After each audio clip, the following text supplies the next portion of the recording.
ഞാൻ കുറേ ദിവസമായിട്ട് ഇതുണ്ടാക്കാൻ വേണ്ടി ഇങ്ങനെ ഇരിക്കുമായിരുന്നു. അന്നേരം ഏതെങ്കിലും ഒരു സാധനം കുറവായിരിക്കും. ഇന്നിപ്പോൾ എല്ലാം എൻ്റെ കയ്യിൽ കിട്ടിയിട്ടുണ്ട്. ഇതിൻ്റെ പേരോ നാളോ ഒന്നും എനിക്ക് അറിഞ്ഞുകൂടാ.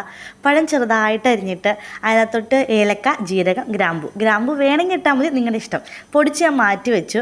എന്നിട്ട് ഒരു പാത്രം അടുപ്പത്തോട്ട് വെച്ചിട്ട് അതിനകത്ത് കുറച്ച് നെയ്യ് ഒഴിച്ചിട്ട് നമ്മുടെ അരിഞ്ഞ് വെച്ച ഏത്തപ്പഴം കേട്ടോ ഞാൻ എടുത്തേ.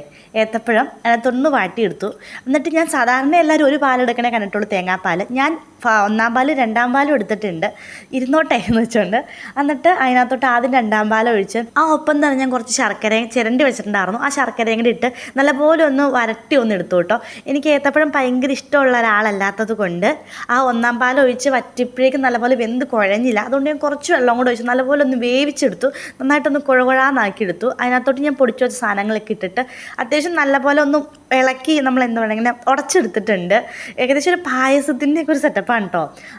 അങ്ങനെ ഉടച്ചെടുത്ത് നല്ലപോലെ ഒന്ന് സെറ്റായി കഴിഞ്ഞ് കഴിഞ്ഞപ്പം നമ്മൾ ആദ്യം എടുത്ത് വെച്ചാൽ നമ്മളെ ഒന്നാം പാലും കൂടെ ഒഴിച്ച് ഒത്തിരി ഭയങ്കരമായിട്ട് തിളപ്പിച്ചൊന്നുമില്ല കേട്ടോ. ഞാൻ അത് ഒന്ന് ഒഴിച്ച് അതൊന്ന് തിളച്ച് ഒന്ന് കുറുകി വന്നപ്പോഴേക്കും ഞാൻ ഗ്യാസ് ഓഫാക്കി. ഇത്രയേ ഉള്ളൂ. വേണമെങ്കിൽ നിങ്ങൾക്ക് മറ്റേ കാഷ്നട്ടോ കാര്യങ്ങളൊക്കെ വറുത്തിടാൻ ഞാൻ ഇട്ടിട്ടുണ്ട്. ഞാൻ മുന്തിരിയും കാഷ്നട്ടും കൂടെ ഒത്തിരി നെയ്യല്ല, കുറച്ച് നെയ്യിലൊന്ന് മൂപ്പിച്ചിട്ടിട്ടുണ്ട്. കാരണം ഞാൻ ആദ്യം നെയ്യ് ഒഴിച്ചു. ഒത്തിരി നെയ്യ് എനിക്ക് ഇഷ്ടമല്ലാത്തതുകൊണ്ട് ഞാൻ കുറച്ച് നെയ്യില്ലാതൊന്നും ഒന്ന് വരട്ടി എടുത്തിട്ടുണ്ട്. പിന്നെയും കൂടെ കുറച്ച് പപ്പടവും കൂടെ വേണം കേട്ടോ. അതിൻ്റെ മേളിൽ വെച്ചു, പപ്പടവും കൂടെ വെച്ചിങ്ങനെ പൊടിച്ചു കഴിച്ചു. ഞാനിത് ഇൻസ്റ്റയിൽ കുറേ കണ്ടിട്ടുണ്ടായിരുന്നു. അപ്പോൾ എനിക്ക് പഴം വലിയ പ്രിയമില്ലാത്തതുകൊണ്ട് ഞാൻ ഉണ്ടാക്കി നോക്കിയില്ല. പഴം വെച്ചൊരു പായസം ഉണ്ടാക്കണ പോലെ. പിന്നെ എനിക്ക് പപ്പടം ഇച്ചിരി കൂടുതൽ വേണമായിരുന്നു. എനിക്ക് പപ്പടം പായസത്തിനകത്ത് കുഴക്കാൻ ഇഷ്ടമാണ്. നെയ്യും നല്ല മധുരം ഉള്ളതുകൊണ്ട് നമുക്ക് പെട്ടെന്ന് മട്ടു കിട്ടും. പക്ഷെ അടിപൊളിയായിരുന്നു കേട്ടോ.